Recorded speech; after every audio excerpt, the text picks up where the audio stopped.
Assalamualaikum warahmatullahi wabarakatuh. Bismillahirrahmanirrahim. Alhamdulillahi rabbil alamin. Wassalatu wassalamu ala asyrafil anbiya'i wal mursalin wa ala alihi wa sahbihi ajma'in. Allahumma inna nas'aluka fahman nabiyyin wa hifzal mursalin wa ilhamal malaikatil muqarrabin. Allahumma aghnina bil ilmi wa zayyinna bil hilmi wa akrimna bit taqwa wa jammilna bil afiyah. Nawaitu ta'alluma wa ta'lim wa tazakkura wa tazkir wa naf'a wal intifa' wal ifadah wal istifadah wal hassa 'ala tamassuki bi kitabillah wa sunnati rasulih wa du'a ila al huda wa dalalah 'ala al khair ibtigha'a wajhillah wa mardatihi wa qurbihi wa thawabihi lillahi ta'ala.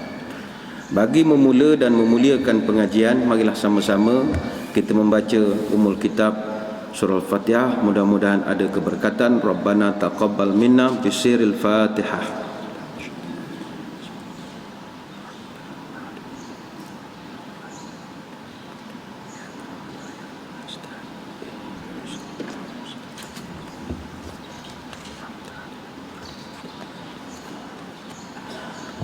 Amin ya rabbal alamin. Yang dihormati para pegawai, para sukarelawan Masjid Negeri Sultan Ahmad I, seterusnya para pecinta ilmu, tuan-tuan guru, para alim ulama, para habaib, muslimin muslimat, hadirin hadirat, tuan-tuan puan-puan, para penonton tak kira di mana saja berada, mudah-mudahan dirahmati Allah sekalian. Alhamdulillah, hari ini kita akan sambung kembali bab tanda-tanda kiamat.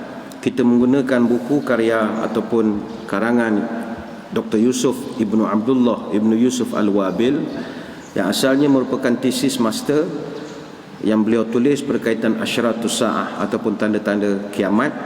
Beliau telah kumpulkan 57 hadis-hadis berkaitan tentang tanda kiamat kecil, ada 8 tanda kiamat besar dan 5 tanda terakhir kiamat. Dan semua hadis-hadis yang digunakan adalah hadis-hadis sahih. Pada kesempatan 18 Disember tahun yang lalu, kita ada bahaskan tanda ke-54, peperangan antara kaum muslimin dan kaum Yahudi ataupun Majdaliyun, atau orang putih panggil Armageddon. Itu muka surat 173. Hari ini kita sambung kembali perbahasannya pada muka surat 175. Muka surat 175. Hadirin hadirat sekalian, dijelaskan di dalam hadis Abu Umamah Al-Bahili. Dia berkata, ini muka surat 175, matanya tidak ada, saya bacakan. Khatabana Rasulullah fakana aktsaru khutbatihi anid dajjali wa hazzarnahu fadzakara khurujahu thumma nuzula Isa alaihi salam liqatlihi. Rasulullah sallallahu alaihi wasallam berkhutbah di hadapan kami, yang mana isi khutbahnya yang paling banyak adalah tentang Dajjal. Dan baginda memberi peringatan kepada kami, lalu baginda menyebutkan tentang keluarnya Dajjal, kemudian turunnya Nabi Isa untuk membunuh Dajjal. Qala Isa alaihi salam, "Iftahul bab fayuftahu wa wara'ahu ad-dajjalu ma'ahu 70,000 yahudiyyin kulluhum dzu sayfin muhallan wasajin." Nabi Isa pun mengarahkan, bukakanlah pintu.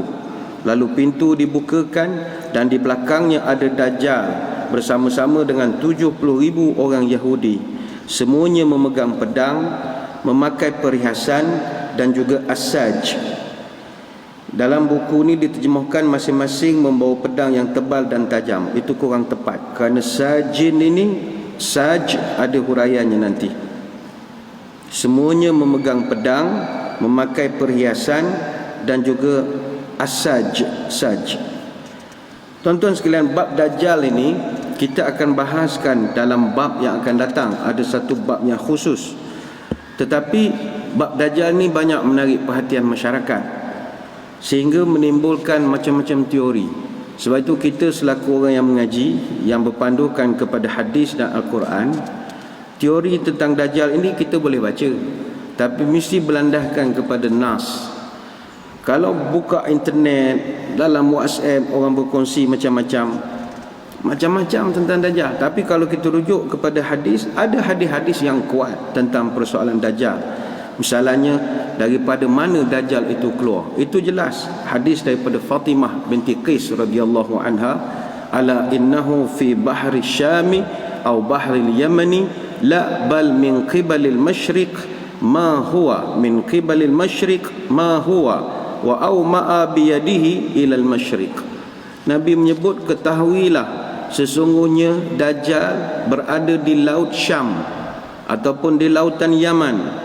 Dan Nabi berubah, oh tidak, bahkan dia dari arah timur, dan dia menunjukkan tangannya ke arah timur. Hadis dalam Sahih Muslim. Dari arah timur, kata ulama, daripada Khurasan, iaitu dari perkampungan Yahudi Asbahan. Dalam Mu'jamul Buldan, kata Yaqut Al-Hamawi, Khurasan ini sebuah negeri yang luas di sebelah timur. Di dalamnya ada beberapa wilayah, Naisabur, Harah, Marwah, Balkha, dan ada sungai Jaihun. Dalam hadis daripada Abu Bakar As-Siddiq, Ad-Dajjalu yakhruju min ardin bil masyriqi yuqalu laha Khurasanu.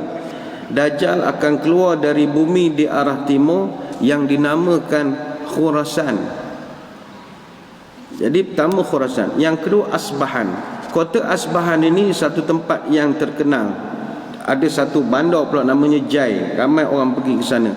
Tempat itu sekarang terkenal dengan sebutan Syahrastan.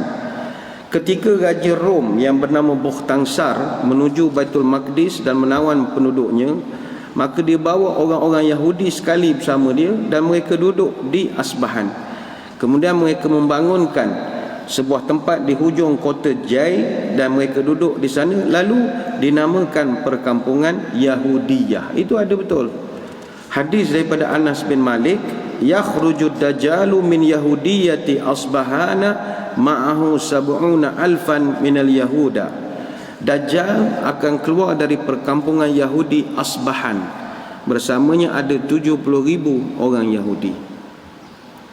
Sebab itu sebut tentang Dajjal banyak teori. Tentang pengikut Dajjal pun banyak teori. Dia Dajjal satu bab lah, muncul pada mana, siapa orangnya, begini. Siapa pula follower Dajjal itu?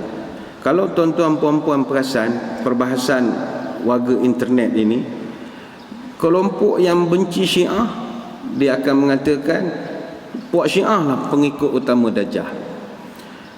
Orang yang benci kepada Wahabi, dia akan mengatakan Wahabi itulah pengikut Dajjal. Orang yang benci Zionis, Zionis itulah pengikut Dajjal.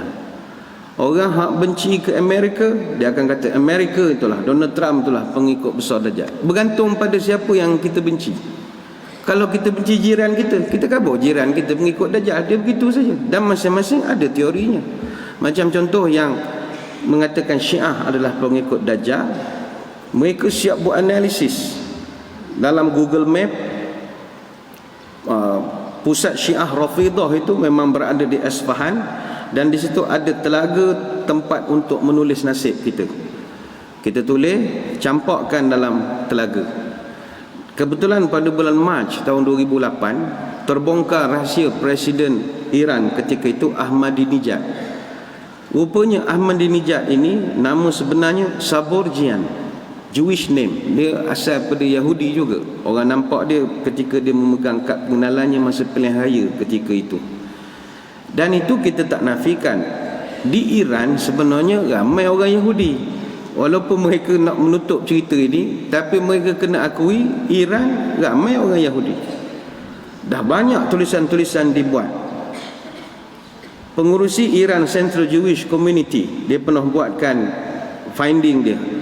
Semasa revolusi Islam tahun 1979, ada 80,000 Yahudi di Iran. 60,000 duduk di Tehran, 8,000 duduk di Shiraz, 4,000 orang duduk di Kermanshah, 3,000 duduk di Asfahan, dan bakinya di Khuzistan, Kashan, Tabriz dan Hamadan. Lepas revolusi Islam tahun 1979, 20,000 orang Yahudi telah keluar daripada Iran. Pertengahan tahun 1980-an masih ada sekitar 20,000 hingga 30,000 Yahudi di Iran. Pertengahan tahun 90 ada 35,000 Yahudi, dan sekarang ada 40,000 Yahudi kurang lebih tinggal di Iran, dan 25,000 orang Yahudi tinggal di Tehran saja. Jadi kalau tuan-tuan mendengar perkara ini, boleh bayanglah cerita Amerika bunuh dia punya general, dan dia berpusing-pusing situ, I scratch your back, you scratch my back, gitu sajalah. Tapi memang Yahudi itu ramai betul berada di Iran. Kalau orang hak membenci Wahabi, dia akan bermati-matian mengatakan pengikut Dajjal Wahabi, dan teori mereka begitu kuat sekali. Siap kaitkan hadis Dajjal yang mata satu itu dengan lambang ataupun emblem polis di Arab Saudi. Kalau tuan-tuan puan-puan rajin ke Mekah, perhatikan kereta polis dia gunakan logo Eye of Horus. Horus, H-O-R-U-S. Eye of Horus ini memang banyak ada di Arab Saudi. Bahkan kalau musim haji, ada satu pasukan keselamatan akan bertugas khas musim haji, Quwwatul Hajj wal Mawasim. Itu logo pada emblem dia, pada uniform, pada kenderaan, pada peralatan, semua lambang mata. Jadi orang pun berteori, agak ni lah Yahudinya. Sampai begitu rajin geng-geng ni menganalisis satu-satu. Dan kebetulan ada juga yang mengaitkan, ni kebetulan agaknya ya, para mufti Arab Saudi kebetulannya semua cacat penglihatan. Semua. Muhammad bin Ibrahim, Ibnu Humaid, bin Bas, Abdul Aziz Ali Sheikh, semuanya cacat penglihatan. Maka mereka kata bila Nabi sebut inna dajjala mamsuhul aini, Dajjal itu buta sebelah matanya, itu dalam Sahih Muslim. Maka kata mereka, oh itu Saudi ya, kata mereka. Kononnya lagi mereka berteori istana Raja Saudi duduknya atas Jabal Habsyi di Wadi Aqiq dekat Jurf, dekat dengan Madinah. Itu kata mereka itu markas Dajjal. Dajjal turun nanti dia tak dapat masuk Madinah, maka dia punya stesen di Jabal Habsyi. Betul-betul duduk di istana Raja Saudi itulah. Kalau kita masuk sepadan haram Madinah, boleh nampak istana tu di atas. Betul-betul border betul antara tanah haram dengan tanah halal. Ada juga yang kaitkan bulan sabit di atas menara jam Mekah itu adalah tanduk syaitan. Dulu kita pernah bincang dalam hadis yang ke-6, munculnya pelbagai fitnah. Antaranya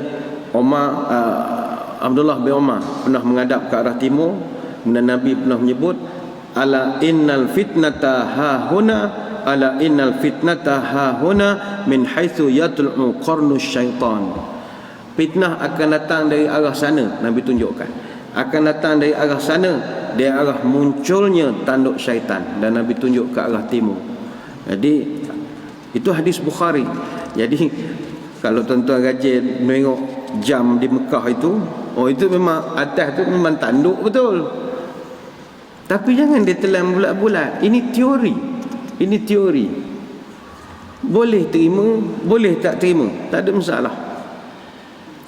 Orang yang benci kepada Zionis, oh dia kata yang jadi pengikut Dajjal ni Zionis lah. Hadis daripada Anas bin Malik, wa inna baina ainaihi maktubun kafirun. Pada dahi Dajjal itu tertulis perkataan kafir. Kita pun mencarilah mana nak cari tanda kafir atas dahi ini. Kebetulan 6 Disember tahun 2005, Israel Defense Forces IDF ditubuhkan 900 Brigade, dikenali sebagai Brigade Kafir. Kafir, KFIR, The Lion Cub Brigade, itu dalam bahasa mereka. Dia ada 6 batalion infanteri ditempatkan di tebing barat West Bank, dan ada tenteranya tak ramai, elit 180 orang anggota, tapi terdiri dari pelbagai negara. Perancis, Australia, Brazil, macam-macam masuk. Tak tahu orang Malaysia masuk atau tidak dalam pasukan itu, tapi campuran-campuran buat dipanggil Brigade Kafir.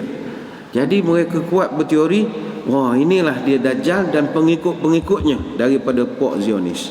Kita boleh terima lah, tapi betul tak betul, wallahu a'lam. Teori. Sama juga orang yang benci sangat dengan Amerika, dia akan kata Amerika lah pengikut terbesar Dajjal. Sebelum ni kita pernah bacakan satu hadis tentang Jahjah.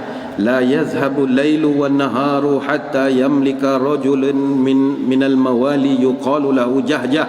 Hadis riwayat Imam Ahmad. Dalam bahasa Inggeris sebutan G dibaca J. Jadi justru Jahjah akan ditulis gahgah ataupun geh-geh. Maka gahgah secara fonetiknya bunyi mirip George. Jadi ada kemungkinan Jahjah itu adalah George Bush, kata mereka. Ya, kita boleh terima juga. Begitu juga teori Zu Suwai Qataini. Ini hadis daripada Abdullah bin Umar. Nabi pernah menyebut yukhribul ka'bata Zu Suwai Qataini minal Habasyah wa yaslubuha hilyataha wa yujarriduha min kiswataha walaka anni anzuru ilaih usayli'a ufaidi'a yadribu 'alaiha bimishatihi wa mi'walih. Nabi bercerita Kaabah nanti akan dihancurkan oleh Zu Suwaqatain. Namanya Zu Suwaqatain yang berasal dari Habsyah ataupun Ethiopia. Perhiasan Kaabah akan dibuang, kiswahnya akan dibuka, kata Nabi. Seakan-akan aku melihat dia itu botak sikit kepalanya dan bengkok tulang betisnya. Dan dia memukul Kaabah dengan skop dan cangkul, kata Nabi. Kita baca hadis ni, okeylah, Nabi cerita tentang apa akan berlaku. Orang yang rajin kaji, dia kaji. Dia kata Zu Suwaqatain itu adalah Barack Obama, kata mereka. Berapa pula Barack Obama? Sebab kalimat Obama merupakan dialek Puak Luo ataupun Joluo di bahagian barat Kenya. Maksud Obama bayi yang lahir dengan kaki bengkok ataupun songsang ataupun lahir dengan lengan yang bengkok. Kebetulan pula etnik Luo ini boleh ditemui di beberapa tempat: Selatan Sudan, Timur Laut Uganda dan Tanzania serta barat daya Ethiopia. Jadi mereka kata Obama lah yang akan meruntuhkan Kaabah. Habis dah Obama ganti Donald Trump dah sekarang dah. Tapi kita sukalah membaca untuk memperkayakan pengetahuan, tak ada masalah. Seronok yang baca. Kita tunggu jugalah dia orang buat teori tentang Donald Trump pula, apa yang dia nak kaitkan dengan hadis. Okey, kita tak ada masalah. Ada yang kata Dajjal tu television pun Dajjal, PBB tu Dajjal, kontraktor pertahanan swasta di Iraq, Blackwater, itu semua adalah Dajjal, dan macam-macam lagi. Tapi manhaj kita di kuliah duha kita ini, kita membaca teori tetapi kita pegang kepada Quran dan juga hadis dan pandangan daripada para ulama. Kalau ada teori yang boleh dipakai, kita pakai, tak ada masalah. Baik, selesai. Muka surat 175. Dalam hadis yang disebutkan tadi, hadis itu tak ada matan. Kulluhum zu sayfi muhallan wasajin. Disebut saj. Sebab itu saj ini saya tak setuju diterjemahkan yang masing-masing membawa pedang yang tebal dan tajam. Sebab saj ini dalam lisanul Arab, as-saj ini maknanya jubah kasar, jubah berkain kasar. Jadi Nabi nak menggambarkan bahawa 70,000 pengikut Dajjal ini mereka ada senjata dan memakai jubah yang kasar. Yang ini menarik untuk kita kaji. Ada kemungkinan yang dimaksudkan jubah yang besar dan kasar ini sama seperti talit Yahudi yang saiznya agak besar, yang mana talit ini sejenis jubah rasmi yang dipakai oleh orang Yahudi untuk dua majlis. Pertama, hari suci Yom Kippur. Hari suci Yom Kippur ini 10 hari bulan Tishri dalam kalender Yahudi. Dia kalau ikut konsep tahun liturgi, dia bulan ke-7 kalender Ibrani, biasanya antara bulan September sampai Oktober, Yom Kippur. Yang kedua, talit ini atau jubah besar ini dia pakai masa sembahyang. Yahudi dia ada sembahyang, kita orang Islam sembahyang 5 kali sehari, orang Yahudi sembahyang 3 kali sehari. Dia sembahyang 3 waktu: Syakharit, Mincha, Ma'arif. Syakharit pagi, Mincha Zuhur tengah hari, Ma'arif Maghrib. Jadi kalau orang Islam sembahyang 3 kali saja sehari, dia lebih kurang Yahudi saja perangai. kita kena 5 kali satu hari. Dan kemungkinan lain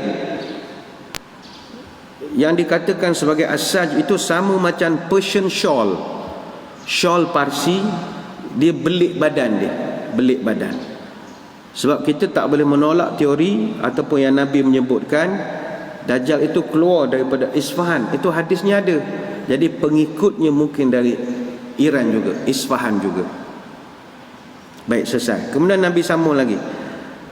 Hadis muka surat 175 juga, di perenggan yang last kali itu juga tak ada matan. Fa idza nazara ilaihi dajjalu zaba kama yazubul milhu fil ma'i. Jika Dajjal melihat Nabi Isa, ni cerita Nabi Isa tadi, dia suruh Dajjal buka pintu keluar. Sekarang Dajjal dah nampak Nabi Isa. Zaba kama yazubul milhu, maka Dajjal bila tengok Nabi Isa, dia akan mencair bagaikan garam yang larut di dalam air. Wa yantaliqu hariban wa yaqulu Isa alaihissalam, inna li fika darbatan lan tasbiqani biha fayudrikuhu inda babil luddi syarqiyyi fayaqtuluh. Ketika itu Dajjal akan lari, sementara Nabi Isa akan memberi amaran, sesungguhnya Dajjal, aku memiliki satu pukulan yang belum pernah aku lakukan. Lalu Nabi Isa mendapati Dajjal ketika itu berada inda babil luddi, di pintu Lud Asy-Syarqi, sebelah timur. Lalu Nabi Isa pun membunuhnya. Ini cerita Nabi lah tentang pembunuhan atau kematian Dajjal. Jadi kita yang mengaji hadis, kita boleh faham yang akan membunuh Dajjal adalah Nabi Isa alaihissalam. Jadi tak payahlah kita siang malam pagi petang nak buat satu kajian pula sampai bersemangat nak pergi bunuh Dajjal. Ada faedah? Ada. Veteran askar, veteran UTK, komando Bat 69 apa semua. Ustaz, di mana Dajjal ni sebenarnya? Kenapa? Kalau kita tahu di mana, saya dan veteran-veteran sanggup pergi bunuh dia, tak apa. Kita memang reti sangat buat kerja gini. Sabarlah bang. Nabi nyebut yang bunuh bukan awak, yang bunuh Nabi Isa. Awak Haji Isa lain. Haji Isa tak boleh, yang bunuh Nabi Isa. Dan tempat pembunuhan itu jelas disebutkan inda babil luddi, pintu Lud. Lud ni di mana? Lud ini adalah nama sebuah bandar yang usianya dah mencecah 2000 tahun. Dalam Injil kitab pertama, Tawarikh kitab yang ke-8, kota inilah tempat tinggalnya puak gerabak Bunyamin. Bunyamin ni adik kepada Nabi Yusuf alaihissalam, adik satu mak. Dia terletak di wilayah tengah Israel, sekitar 20 km di sebelah tenggara Tel Aviv, 3 km ke utara Ramallah dan 45 km daripada Jerusalem. Dan yang menariknya, kerajaan Israel di Lud sekarang ni dia buatnya Ben Gurion International Airport. Dia buatnya lapangan terbang antarabangsa. Barangkali Dajjal ni naik pesawat, agaknya lah ya. Dia ada pintu VIP dia apa semua. Mungkin dia dah buat preparation lah. Dia pun baca hadis juga. Dia kata masuk kita Nabi Isa bunuh, siap-siap kapal terbang private jet, siap-siap. Nampak Nabi Isa, kita tembak lah. Dia mungkin dia mengkaji. Sebab itu semua tempat-tempat yang Nabi sebutkan dalam hadis-hadis tentang kiamat itu memang ada betul. Memang ada betul. Masa kita bincangkan tentang Majdaliyun ataupun Armageddon. Armageddon tu lokasinya masih ada, Megiddo. Megiddo itu terletak 92 km daripada bandar Lud.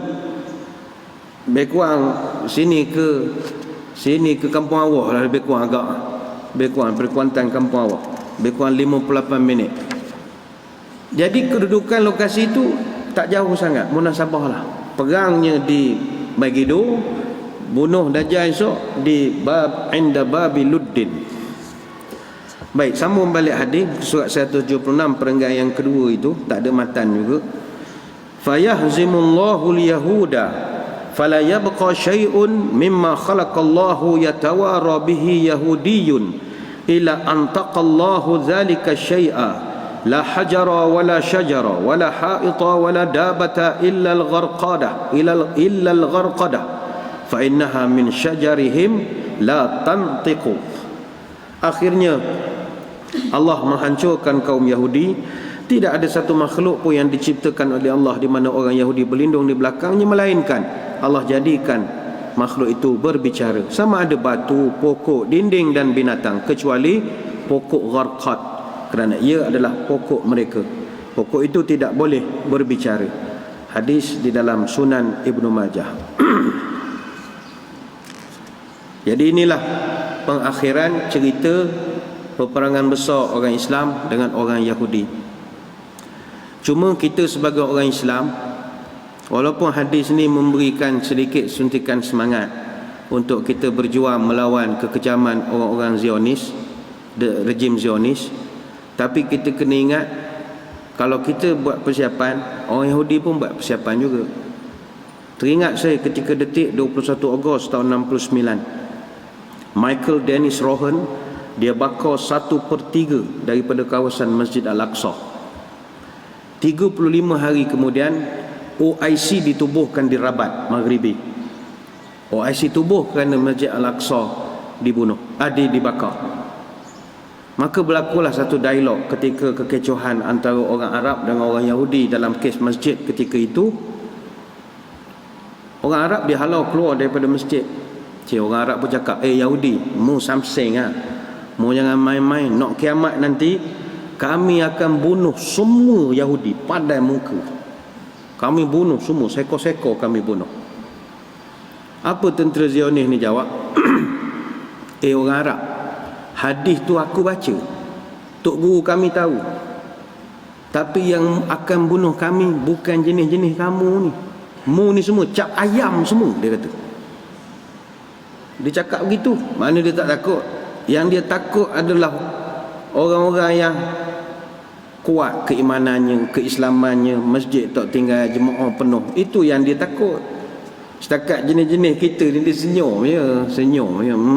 Saudara aku, macam aku lebih kurang perangai Yahudi juga.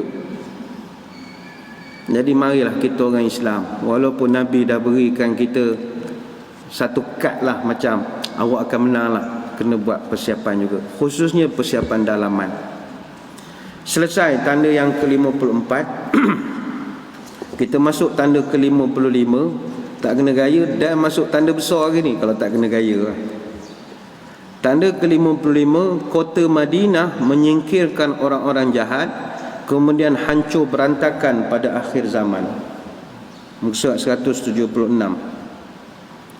Dalam hadis Abu Hurairah, ni hadis muka surat 177.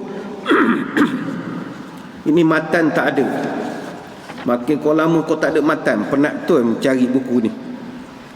Kau lama kau tak ada matan, tak dan kau penerbit dia nak menulis hadis. Kita bacalah untuk berkat ya. Ya'ti 'ala nasi zamanun yad'u ar-rajulu ibnu ammihi wa qaribahu halumma ila wal madinah khairul lahum law kanu ya'lamuna ar-rakha halumma ila ar-rakha wallazi nafsi biyadihi la yakhruju minhum ahadun raghbatan anha illa akhlafa Allahu fiha khairan minhu ala innal madinata kalkiri tukhrijul khabitha la taqumu sa'atu hatta tanfiyal madinatu shiraraha kama yanfil kiru khabatsal hadidi. Hadis dalam Sahih Muslim.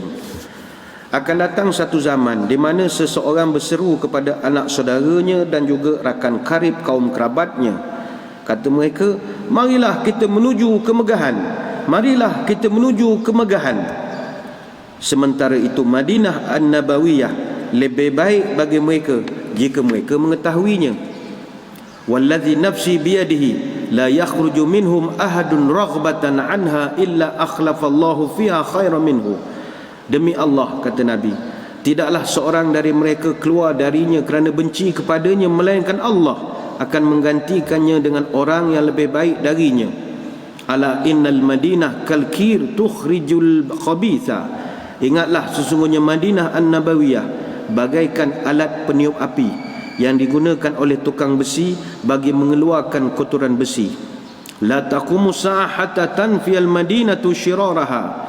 Kiamat tidak akan berlaku sehinggalah Madinah mengeluarkan orang-orang yang teruk perangainya, sebagaimana alat peniup api menghilangkan kotoran besi. Kita kerak pergi umrah ziarah Madinah. Sekarang ni Madinah ramai orang. Nak kiamat nanti ramai orang akan keluar pada Madinah, keluar dan dikeluarkan daripada Madinah. Yang tinggal di Madinah ketika itu genuine saja, orang betul-betul saja. Selain benda tu semua balik lah. Sama ada atas nama permit tak sambung ke, ataupun kewarganegaraan tak lulus ke, tangkap duduk atas bukit 3 bulan ke, hantar balik. Semua akan dikeluarkan. Persoalan, bilakah ianya berlaku? Ada beberapa pendapat. Al-Qadhi Iyad mengatakan peristiwa ini dah pun terjadi pada zaman Nabi, iaitu orang-orang munafik dan orang jahil dari kalangan Arab yang tidak bersabar atas susahnya hidup di Madinah. Ini kita tak nafikan, Madinah ni dia punya kehidupannya berbeza di Mekah. Madinah ini bagi tuan-tuan yang pernah duduk di Madinah, khususnya di musim sejuk, Madinah ni dia punya cuaca unsangkerable, tak boleh disangka. Kadang keluar berialah berjaket. Musim bulan 12, keluar-keluar molek panas berdiri panas. Satu kerja buka jaket balut badan, satu kerja. Ada hari tak pakai jaket, kata panas pula ni sekarang. Keluar-keluar teru pula angin sejuk, demam-demam ke diri kita. Unpredictable. Jadi bagi orang yang mulut jenis mulut pisau parang ni, dia menyumpah je duduk Madinah ni. Benda lah payah Madinah ni. Kalau macam Europe, musim macam ni, kalau sejuk, konsisten sejuknya. Jadi kita nak keluar rumah pakai baju sejuk, baju apa, tebal dalam, InsyaAllah keluar tu sampai ke malam tu lah pakaian kita. Madinah tak, kadang keluar pakai jaket tebal, petang buka pula dah panas, maghrib kan sejuk balik, pada yang gitu lah. Jadi orang jenis tak larat dengan suasana Madinah ni, pindah dia, tak daya duduk Madinah. Kata An-Nawawi dalam Syarah Muslim, dia kurang bersetuju pula dengan pendapat Qadhi Iyad. Dia kata peristiwa ini akan berlaku pada masa Dajjal. Kata Al-Hafiz Ibn Hajar pula, kedua-dua pendapat itu betul, sebab kedua-duanya pernah dinyatakan dalam 2 buah hadis. Pertama, hadis yang mengatakan berlaku pada masa Nabi adalah kisah seorang Arab Badui. Ini riwayat daripada Jabir. Ini dalam kitab kita muka surat 177, perenggan yang bawah tak ada matan jugalah, saya bacakan matannya. Jaa a'rabiyyun nabiyya fabaya'ahu 'alal islami faja'a minal ghadi mahmuman aqilni fa'aba salasa mirarin faqala al madinatu kalkiri tanfi faqala khabathaha wa yasna' wa yansa'u tayyibuha. Seorang Arab Badui datang kepada Nabi lalu berbai'ah kepadanya untuk masuk Islam. Kemudian esok hari dia datang dalam keadaan demam. Dia kata, "Ya Rasul, batalkanlah perjanjian bai'ah aku." Lalu baginda tolak. Perkara itu berlaku 3 kali. Maka baginda bersabda, "Madinah bagaikan abu panas yang akan menghilangkan kotorannya dan memisahkan yang baiknya." Hadis dalam Sahih Al-Bukhari. Itu dalil, kata ulama, menunjukkan penghalauan, dihalaukan orang pada Madinah dah berlaku zaman Nabi. Okey, kita terima. Ada juga dalil yang mengatakan dikeluarkan orang daripada, disingkirkan orang pada Madinah ini pada masa Dajjal. Hadisnya daripada Anas bin Malik. Itu dalam muka surat 178. Hadis ni ada sedikit pembetulan. Summa tarjuful madinatu bi ahliha salasa rajafatin fayukhrijullahu, sebelah tu ilaihi buang, tak ada ilaihi. Fayukhrijullahu kulla kafirin wa munafiqin. Kemudian Madinah An-Nabawiyah akan menggetarkan penghuninya sebanyak 3 kali. Lalu Allah akan keluarkan setiap orang kafir dan munafik daripadanya. Sahih Al-Bukhari. Timbul perbahasan, bagaimanakah dengan kes berpindahnya para sahabat daripada Madinah? Bagaimana kes itu? Sebab tuan-tuan, kita kena ingat, Sahabat Nabi ada 100,000 lebih. 144 ada yang mengatakan 144,000 orang. Tapi makam sahabat yang ada di Madinah Mekah sekitar 5,000 saja. Balance tah di mana-mana meninggal, kita tak tahu. Artinya berlaku perpindahan daripada zaman sahabat keluar pada Madinah. Sememangnya berdasarkan fakta sejarah, memang ramai sahabat yang keluar pada Madinah khususnya selepas Nabi wafat atas beberapa faktor. Bagi contoh, ada yang sahabat tinggal ke Madinah kerana tak tahan kesedihan, rindu yang luar biasa pada Nabi. Sebab mereka dah manja dengan Nabi, selalu dengan Nabi, tak boleh menengok. Bilal bin Rabah misalnya, orang paling rapat dengan Nabi, orang gaya, dia rasa tak boleh tengok dah. Jadi dia pindah ke Syria. Termasuklah sahabat-sahabat yang lain, Muaz bin Jabal, Abu Ubaidah Al-Jarrah, Ibn Mas'ud, Talha, Zubair, Ammar, dan ramai lagi. Para ulama mengatakan sebab para sahabat ini berpindah selain pada faktor rindu pada Nabi adalah kerana pergolakan politik. Itu sedikit berbeza. Tahun 35 Hijrah, Madinah Al-Munawwarah ketika itu dilanda krisis politik yang telah mencetuskan pemberontakan dan kacau bilau yang mengakibatkan Sayyidina Osman bin Affan radhiyallahu anhu mati, dibunuh. Tahun 657 Masihi, Sayyidina Ali radhiyallahu anhu ambil keputusan pindahkan pusat pemerintahan daripada Madinah ke Kufah di Iraq. Tahun 661 Masihi, Bani Umayyah pindahkan pula ke Damsyik di Syria, pusat pemerintahan Islam. Tahun 749 Masihi, Bani Abbasiyah ditubuhkan di Baghdad. Pindah daripada Damsyik, pindah buat di Baghdad di Iraq. Tahun 1258 kerajaan mereka dihancurkan oleh Mongol. Tahun 755 Masihi, Bani Umayyah pula ditubuhkan di Andalusia, di Spain, di Spanyol oleh Abdul Rahman Ad-Dakhili. Adakah mereka ini dikira sebagai yang Nabi maksudkan akan tinggal ke Madinah, yang tinggal hanya yang genuine saja? Kata para ulama, tidak. Bukan mereka. Sebab mereka ini semua sahabat-sahabat Nabi ini adalah insan-insan mulia. Sedangkan Nabi secara jelas sebutkan sifat orang yang akan pindah itu adalah fayakhrujullahu kulla kafirin wa munafikin. Jelas yang disebutkan adalah orang kafir dengan orang munafik. Ini saja yang akan pindah. Sedangkan sahabat atas faktor kesedihan, faktor huru-hara politik, mereka bina di tempat lain untuk nak gerakkan Islam tu lebih selesa lagi. Selesai. Bagaimanakah pendapat ataupun pembahasan bila benda ni akan berlaku? Baik, keluarnya manusia secara keseluruhannya dari Madinah An-Nabawiyah akan terjadi pada akhir zaman menjelang terjadinya kiamat. Hadis daripada Abu Hurairah ni muka surat 179. Tatrukuna al-madinata ala khairi ma kanat la yaghshaha illa al-awafi yuridu awafi. Ini betul kan ejaan, bukan as-siya'i tapi as-sibai, bukan ya.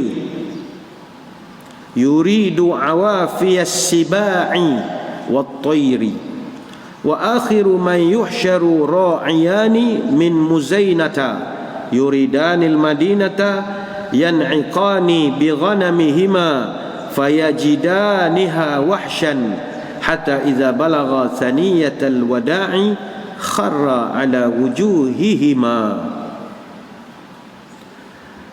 Nabi mengatakan kamu akan meninggalkan Madinah dalam keadaan yang paling baik. Tidak ada yang akan mendatanginya kecuali al-awafi. Dan orang terakhir yang dimatikan adalah dua orang pengembala dari Muzainah yang hendak ke Madinah mengiringi kambing-kambingnya nak mencari makan. Kemudian kedua-duanya mendapati penghuninya, iaitu penghuni Madinah, adalah binatang buas sahaja. Sehingga ketika keduanya sampai ke Bukit Al-Wada', kedua-duanya pun akhirnya meninggal dunia. Hadis dalam Sahih Al-Bukhari. Hadis lain daripada Abu Hurairah, ini muka surat yang sama 179, la tutrakanna al-madinatu, bukan madinata, madinatu, baris depan. La tutrakanna al-madinatu ala ahsani ma kanat hatta yadkhul al-kalbu aw adh-dhi'bu fayughadhi ala ba'di sawari al-masjid aw ala al-minbari. Faqalu ya Rasulullah faliman takunu thimaru dhalika az-zamana? Qala lil awafit tayri was-sibai. Kamu akan meninggalkan Madinah dalam keadaan yang paling baik, sehinggalah anjing ataupun serigala masuk ke dalamnya. Kemudian haiwan-haiwan itu kencing di sebahagian tiang-tiang masjid ataupun di mimbar masjid. Para sahabat bertanya, maka siapakah buah-buahan pada saat itu? Maka baginda menjawab, untuk al-awafi. Siapakah al-awafi? Iaitulah burung-burung dan juga binatang buas. Bayangkanlah Madinah yang kita kenal, yang kita pergi ziarah, orang ramai, shopping bagus, cuaca sedap, orang baik-baik. Satu hari Madinah nanti kosong. Hak ada binatang, anjing, serigala duduk dalam masjid Nabi. Kita nak beratur kat Raudhah tak beranilah, penuh kencing serigala. Tak terbayang dekat kita. Tapi ingat, tuan kita tak masukkan tu dalam hadis besar, hadis kecil, tanda kecil. Dia tak masukkan tanda besar kiamat, tanda kecil kiamat. Maknanya benda tu akan berlaku, akan berlaku. Prosesnya orang-orang hak tak senonoh ni akan keluar pada Madinah, dan Madinah dah tak ada orang. Tinggal 2 orang Badui tu tadi bawa kambing dia. Mungkin bawa kambing naik lori lah, zaman moden ni tidaklah jalan macam Al-Bab tu, tidak. Dia naik lori kambing kan, Arab kan bawa lori kan, kambing duduk belakang. Lama sampai Madinah tak ada orang. Tengok semua dah balik lah. Wallahu alam. Kita hadis ni hadis sahih.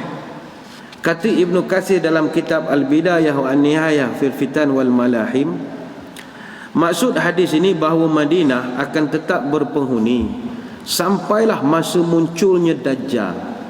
Kemudian masih berpenghuni ketika turunnya Isa bin Maryam, dan masih berpenghuni ketika Nabi Isa wafat di Madinah dan dimakamkan di Madinah. Kemudian barulah Madinah jadi sebegitu. Di Nabi Isa, dia akan dikebumikan di Masjid Nabawi. Kalau kita ziarah di di makam Nabi, situ ada 4 tapak. Makam Nabi, makam Abu Bakar, makam Umar, dan ada 1 ruang kosong. Dan situlah ruang yang disediakan untuk Nabi Isa alaihissalam. Nabi Isa. Jadi kesimpulannya, timeline dia akan berlaku selepas keluarnya Dajjal dan turunnya Nabi Isa, iaitu pada masa keluarnya manusia secara keseluruhan di akhir zaman, ketika ingat cerita api yang akan menghalau manusia nanti. Jadi ketika itu Madinah kosong. Dalilnya dinyatakan bahawa kumpulan terakhir dikumpulkan adalah berasal daripada Madinah. Hadis daripada Abu Hurairah radhiyallahu anhu, ini hadis pada muka surat 181. Wa akhiru man yuhsyaru ra'iyani min Muzainata yuridanil madinata yan'iqani bi ghanamihima fayajidaniha wahsyan. Dan orang terakhir yang dikumpulkan adalah 2 orang pengembala dari Muzainah yang hendak ke Madinah, yang mengiring kambing-kambingnya. Kemudian keduanya mendapati penghuni Madinah adalah binatang buas. Maknanya bahawa Madinah ketika itu kosong. Maknanya khaliyah, kosong betul. Atau juga ada yang mengatakan dihuni oleh binatang-binatang liar. Maka tuan-tuan, akhirnya sampailah masa Madinah itu kosong daripada manusia. Al-Hafiz Ibn Hajar mengatakan, Umar bin Shabbah diriwayatkan daripada Auf bin Malik, ini hadisnya ada dalam muka surat 180. Rasulullah sallallahu alaihi wasallam masuk ke masjid, disebutkan dalam hadis ini, Rasulullah masuk ke dalam masjid, kemudian lalu memandang kota Madinah. Baginda kemudian bersabda, demi Allah, sesungguhnya penghuni Madinah akan meninggalkan Madinah dalam keadaan diabaikan selama waktu 40 tahun untuk al-awafi. Kemudian, tahukah kamu apakah al-awafi itu? Iaitu burung dan juga binatang buas. Jabir mengatakan bahawa Umar Al-Khattab pernah bercerita kepadanya bahawa dia dengar Nabi pernah bersabda, ini muka surat 180 perenggan yang kedua, la yasiranna rakibu bijanabati, bukannya bijanbati, betul kan? La yasiranna rakibu bijanabati, bukan bijambati. Bijanabatil madinati thumma la yaqulanna laqad kana fi hadha hadirun minal muslimina kathirun. Sampai masanya nanti, kata Nabi, orang yang berkenderaan akan berjalan di Madinah, kemudian mereka akan berkata sama sendiri, dulu ramai orang duduk di sini. Sampai begitulah peringkatnya. Hadis dalam Musnad Imam Ahmad. Bila ia akan berlaku? Selepas turunnya Nabi Isa AS. Lagi tak turun Nabi Isa, pergilah ke Madinah, tak ada masalah. Rasa Nabi Isa tak turun lagi, rasanya lah. Setakat dia tak nampak lagi tanda. Selesai hadis yang ke-55. Tanda yang ke-56, dikirimkannya angin yang baik untuk meniup ataupun mengambil arwah orang-orang mukmin. Angin yang baik, pleasant wind.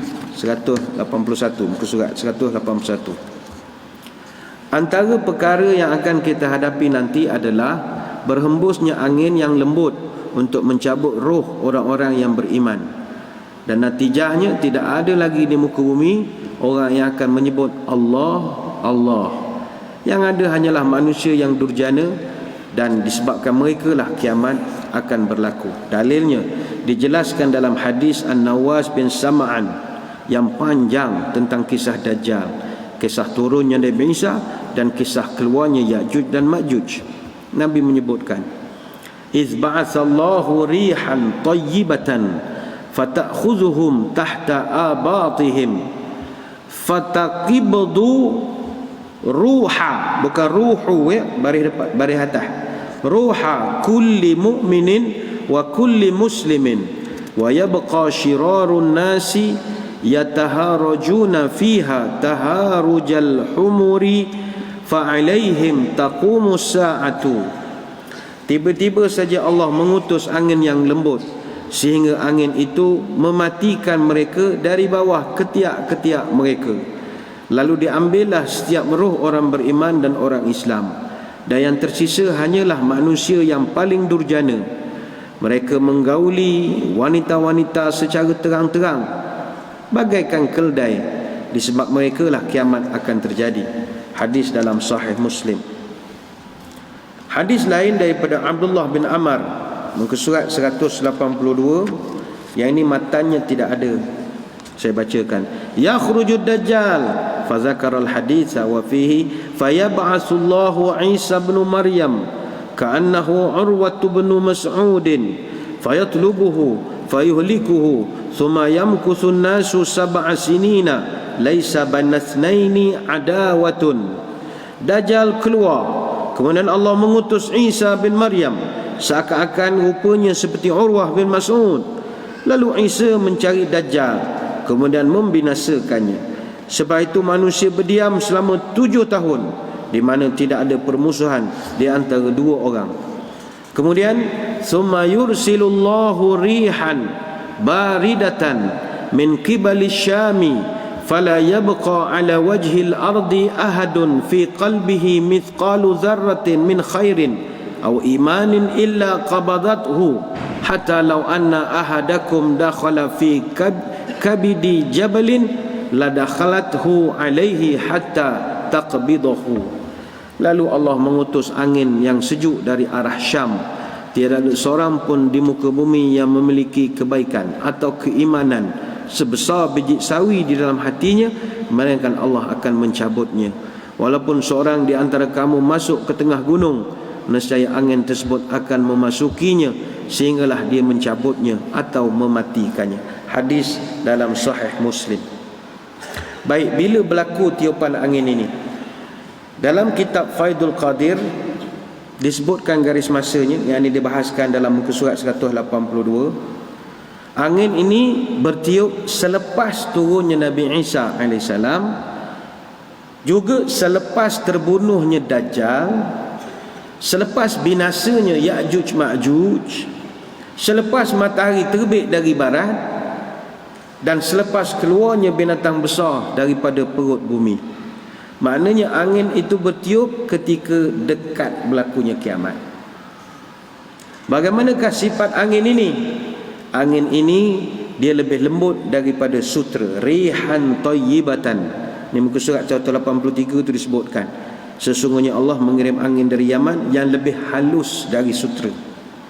Dan ini adalah kemuliaan yang Allah berikan kepada hamba-hambanya yang beriman ketika zaman itu penuh dengan fitnah. Maknanya kita ketika itu, kalau takdir panjang umur, sebab kita kononnya orang baik-baik, Allah akan hantar angin ni matikan kita semua.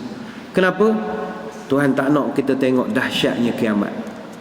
Sebab kan kita dah sebut dulu, kiamat ni belum berlaku, baru tiup sangkakala saja orang yang hamil akan keguguran kerana terperanjat. Orang yang sedang menyusu anak, campak anak, terkejut. Jadi dia tak nak kita yang memang dah sedia tak nak sihat ni, nengok benda tu meninggal 2 kali kita esok. Alah, jantung sumbat, macam-macam penyakit ada. Jadi Tuhan nak muliakan kita, dia matikan kita dulu. Tapi mati tu tidak seksa pun. Hantar angin yang paling lembut, pleasant wind, selembut sutera, mari kau ketiak pula tu. Baik sangatlah. Nak suruh kita jangan tengok lah, dia sayang kita. Tapi itu untuk umat yang reti bahasa saja. Yang tak reti bahasa, kau tengoklah kiamat gulung kapek lantak je, benda rupa langit jatuh pun keping-keping tu, biar dia panik, terkeluar jantung dia menengok, takutnya pasal. Jadi okeylah. Tapi kalau orang yang dah sedia meninggal, tak adalah dah meninggal lah. Ni untuk yang umur panjang sampai sempat menengok esok, Tuhan matikan. Dari mana arah datangnya angin ini? Hadis daripada Abdullah bin Amru, angin itu datang dari Syam. Thumma yursilullahu rihan baridatan min qibali Syami. Hadis yang lain disebut datang daripada Yaman. Innallaha yab'atsu rihan minal yamani alyanu minal hariri fala tad'u ahadan fi qalbihi mithqalu dzarratin min imanin illa qabadathu. Allah akan mengirimkan angin daripada arah Yaman, lebih lembut daripada sutera. Angin itu tidak akan pernah meninggalkan seorang pun di dalam hatinya, melainkan orang itu pasti ada iman seberat biji sawi, dan akan dicabutkanlah atau dimatikan orang itu. Hadis dalam Sahih Muslim. Kata Syekh Muhammad Salamah dalam kitabnya Asyratus Sa'ah wa Asraruha, kemungkinan akan ada 2 angin. Satu dari arah Syam, satu dari arah Yaman. Kemungkinan bahawa awalnya angin bertiup dari salah satu antara 2 daerah, kemudian sampai ke arah yang satu lagi, kemudian dia tersebar di situ. Selesai tanda ke-56, masuklah tanda terakhir, tanda 57. Saya ingat kita habiskan je lah, senang masuk tanda besar terus nanti, iaitu penghalalan Al-Baitul Haram dan kehancuran Kaabah. Kaabah hancur lah, jaga dia polis macam mana pun hancur juga. Mungkin ada di kalangan tuan-tuan puan-puan heran, kenapa Kaabah hancur, tanda kecil kiamat? Ini kita kena faham manhaj penulisan Dr. Yusuf Al-Wabil. Kita kalau mengaji kitab, kita kena faham siapa menulis dan apa destinasi kitab itu.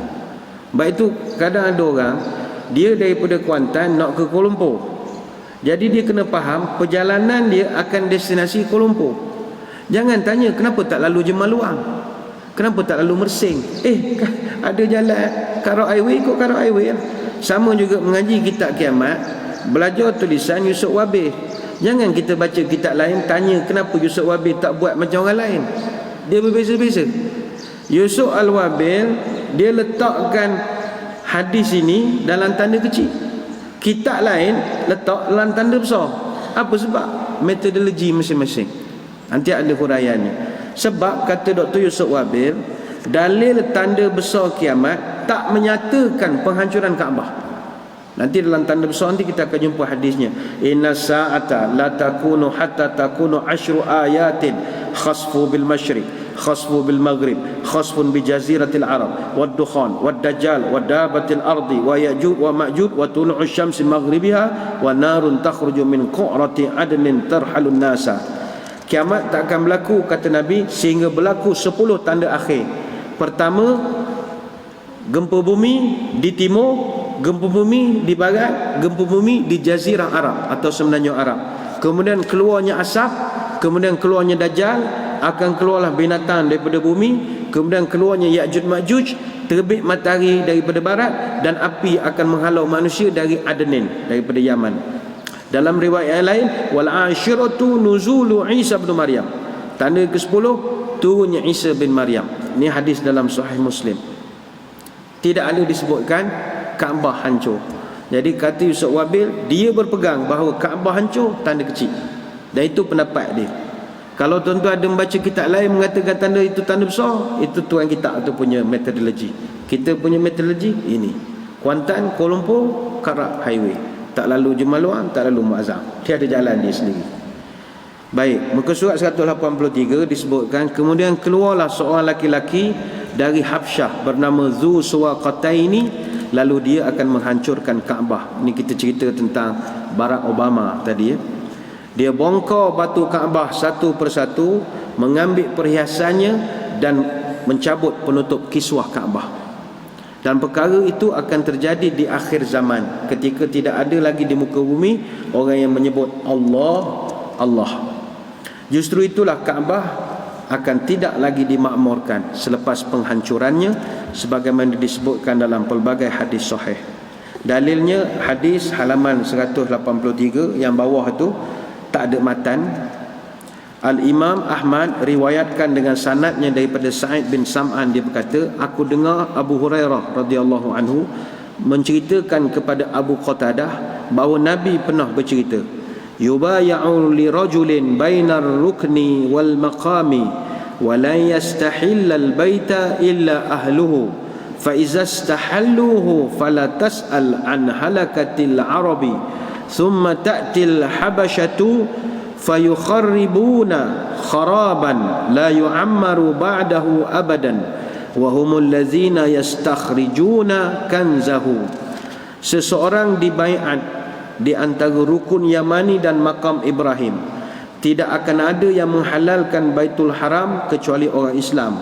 Bila mereka telah menghalalkannya, maka jangan ditanya tentang kehancuran orang Arab. Kemudian datanglah orang Habsyah, lalu mereka menghancurkannya, sehingga Kaabah tidak lagi dimakmurkan selepas itu untuk selama-lamanya. Dan merekalah yang mengeluarkan simpanan Kaabah. Hadis dalam Musnad Ahmad. Seterusnya hadis daripada Abdullah bin Umar, muka surat 184. Yang atas itu pun tak ada matan juga. Yukhribul Ka'batu zu suwaqataini minal habasyati wa yaslubuha hilyataha wa yujarriduha min kiswataha wa laka anni anzuru ilaihi usayli'a ufaydi'a yadribu 'alaiha bimishatihi wa mi'walihi. Kaabah akan dihancurkan oleh Zu Suwaqataini dari Habasyah ataupun Ethiopia. Perhiasan Kaabah akan dilepaskan dan kiswah akan dibuka. Seakan-akan aku melihatnya sedikit botak dan bengkok tulang betisnya. Dia memukul Kaabah dengan skop dan juga cangkul. Nabi gunakan kalimat Zu Suwaqataini dalam kitab An-Nihayah fi Gharibil Hadis wal Athar. As-Suwaiqah itu adalah tasghir daripada kalimat as-saqu, iaitu betis. Kalimat as-saqu ditasghir kerana biasanya betis orang-orang Habsyah itu kecil-kecil saja. Orang Habsyah ni badan besar, betis kecil. Betis dia besar botol mineral saja, tak berapa besar sangat. Kata Abu Hurairah, yukhribul Ka'batu Dzu Suwaqataini minal Habsyah. Kaabah akan dihancurkan oleh Dzu Suwaqataini dari Habsyah. Hadis dalam Musnad Imam Ahmad. Kata Ibnu Abbas, ka'anni anzuru ilaihi aswada afhaja yanquduha hajarun hajarun, yakni al-Ka'bah. Seakan-akan aku melihatnya berkulit hitam, kedua kakinya bengkok dia melepaskan batu-bata bangunan Kaabah satu persatu. Apa maksudnya afhaja, kedua kaki bengkok? Dalam Tartibul Qamus dan juga kitab An-Nihayah, kalimat afhaja dalam Al-Qamus diungkapkan dengan fahaja fi masyyatih. Maknanya adalah tapak kaki bahagian bawah yang berdekatan, sementara bahagian atas pula berjauhan. Dalam bahasa mudah, kakinya pengkor, membentuk huruf O antara betihnya itu. Peha okey, betihnya membentuk O kalau dia berdiri. Ibnu Athir pula berkata, kalimat al-fahju maknanya kedua peha yang jauh, tidak rapat. Dalam hadis lain daripada Abu Hurairah, fi akhir zamani yadhharu dhu suwaqataini 'ala al-ka'bati qala hasibtu annahu qala fayahdimuha. Pada akhir zaman, dhu suwaqatain akan menguasai Kaabah. Abu Hurairah berkata, aku mengira bahawa baginda menyebutkan dhu suwaqatan akan menghancurkannya. Persoalan di muka surat 184 di bawah sekali timbul persoalan. Mungkin ada yang pelik. Bukankah Allah dah berjanji dia akan pelihara Mekah? Awalam yarau anna ja'alna haraman amina. Dan apakah mereka tidak menyaksikan bahawa sesungguhnya kami telah menjadikan negeri ini tanah suci yang aman? Surah Al-Ankabut ayat 67. Bukankah Allah pernah pelihara Mekah daripada serangan pasukan tentera bergajah? Kenapa tak boleh jaga pula daripada serangannya ini? Jawapan, hancurnya Kaabah terjadi pada akhir zaman menjelang datangnya kiamat, ketika di bumi tidak lagi ada orang yang menyebut Allah, Allah. Sebab itulah diungkapkan dalam hadis daripada Sa'id bin Sam'an. Ini hadisnya halaman 185, matan dia tak ada. La yu'ammaru ba'dahu abadan. Tidak ada yang memakmurkannya setelah itu selama-lamanya. Barulah terjadinya penyerangan. Sebenarnya tuan-tuan, tanpa kita sedari, Mekah ini pernah beberapa kali dah diserang sebenarnya. Bukanlah tanda tu Tuhan tak menjaga. Dia memang pernah diserang. Yang paling dahsyat adalah serangan daripada puak Qaramitah pada abad yang keempat Hijriah. Ibnu Katsir dia dicatatkan peristiwa ini dalam kitab Al-Bidayah wan Nihayah. Peristiwa ini terjadi ketika musim haji tahun 930 Masihi, tahun 317 Hijrah. Serangan dilakukan oleh Abu Tahir Sulaiman Al-Jannabi. Dia ni pemimpin The Karmatian Republic daripada Bahrain. Dia telah mengarahkan tenteranya serang Masjidil Haram pada hari Tarwiyah 11 Januari tahun 930 Masihi.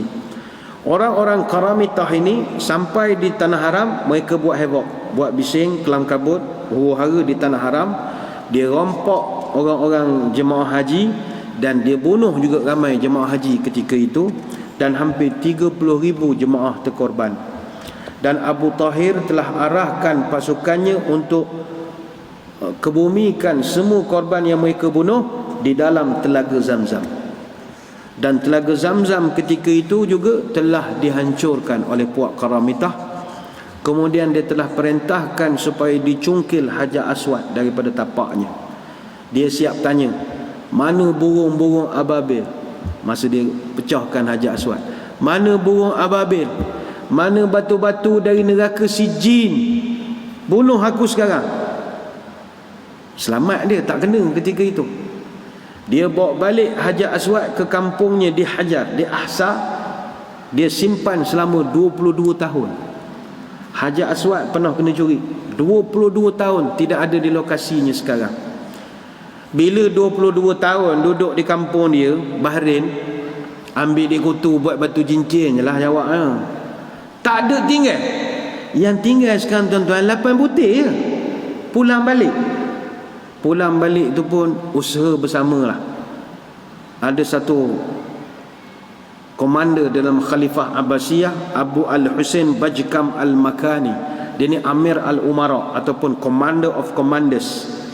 Atas sifat sayang pada agama, dia tawarkan 50,000 dinar untuk bayar kepada Abu Tahir sebagai tebusan Hajar Aswad. Tapi Abu Tahir tolak. Dia sanggup bayar. Selepas 22 tahun pujukan-pujukan oleh orang-orang Islam, kajian Islam, barulah dia dikembalikan. Dan Hajar Aswad dikirimkan ke Mekah menggunakan satu tunggangan unta saja, tanpa ada halangan. Dan dia tiba di Mekah bulan Zulqa'dah tahun 339 Hijrah, bulan April tahun 951 Masihi. Ada cerita-cerita orang Mekah lah, mereka cerita ketika Hajar Aswad dicuri daripada Mekah nak ke Bahrain, beberapa unta diperlukan untuk mengangkut, menarik dia punya pedati itu. Dan badan-badan serta bonggol unta itu semuanya luka dan bernanah. Beratnya nak bawa Hajar Aswad. Tapi masa dikembalikan, seekor unta saja bawa. Memang seekor 8 butir tinggal seekor lah badan kita bawa. Malas saya nak, masa Syekh tu cerita, saya malas nak mangkah cerita dia. Memanglah seekor 8 butir tinggal. Jadi hak kita cium bagi nak gerak tu, jangan salah cium. Takut cium pelik dia saja. Dia ada buat pelik dia, batu tu sikit je. Kita bila nak mengenal mana batu betul, mana pelik? Atas nasib je lah masing-masing ya. Atas nasib je lah. Batu sebelum cium tu sapu dulu, tengok mana. Tapi tak ada, baru nak tengok tunjai dia arak deras sikit. Yalah haji. Tak ada nak mengenal mana batu betul. Nasib dapat-dapat, tak dapat sudah. Itulah puak Qaramitah. Dalam tesis Master Sulaiman As-Salumi, dia buat Risalah Al-Qaramitah wa Ara'uhum Al-Intiqadiyah. Dia buat kajian tentang Qaramitah ini. Qaramitah ni kelompok fahaman batiniyah. Dia menisbahkan diri kepada Hamdan Qarmit, orang Kufah, dan fahaman mereka adalah hukum syariat tak ada, yang ada hukum batin, hukum dalaman. Jadi kalau di Malaysia ni kita panggil puak-puak kebatinan ni, orang-orang hak syariat ni kulit. Kalau tuan-tuan selalu dengar orang cerita, oh kita kulit belaka ni, hak betul dalil. Hati-hati Qaramitah punya fahaman itu. Kalau tak dibedung, mereka ni ada kecenderungan untuk buat keganasan. InsyaAllah lah itu kerja Jabatan Agama lah, nguruskan pokok ni. Saya kira sekadar itulah. Berakhirlah kita, tanda kecil semua selesai. Alhamdulillah, panjang umur. InsyaAllah minggu depan kita akan masuk kepada tanda-tanda besar kiamat pula. Dan start pada tanda besar ni agak serius sikit lah. Al-Mahdi, Ya'juj Ma'juj, apa semua. Daripada yang minat teori-teori konspirasi, suka baca tanda-tanda besar ni. Panjang umur, insyaAllah kita berjumpa pada minggu depan, mudah-mudahan. Sekadar itu, sebelum berpisah, mari kita tutup pertemuan kita dengan sedikit doa. Moga majlis diberkati ilahi. A'udzubillahi minasyaitonirrajim. Bismillahirrahmanirrahim. Allahumma salli wa sallim ala sayyidina Muhammadin salatan tukhrijuna biha min zulumatil wahmi. Allahumma in kana rizqina fis samai fa anzilhu, wa in kana fil ardi fa akhrijhu, fa in kana mu'assiran fayassirhu, wa in kana haraman fatahhirhu, wa in kana ba'inan faqarribhu bihaqqis duhaika wa bahaika wa jamalika wa quwwatika wa qudratika atina ma ataita ibadika salihin. Ya Allah, kalau rezeki kami di langit, turunkanlah. Kalau di bumi, keluarkanlah. Kalau susah, permudahkanlah. Kalau haram, sucikanlah. Kalau jauh, dekatkanlah. Berkat waktu duhamu, kecantikanmu, berkat keindahanmu, kekuatanmu, kekuasaanmu, pohon limpahkanlah kepada kami segala yang pernah Kau limpahkan kepada hamba-hambamu yang soleh. Subhanakallahumma wa bihamdika, nashhadu an la ilaha illa anta, nastaghfiruka wa natubu ilaik. Wa sallallahu ala sayyidina Muhammadin wa ala alihi wa sahbihi wa baraka wa sallam. Walhamdulillahi rabbil alamin.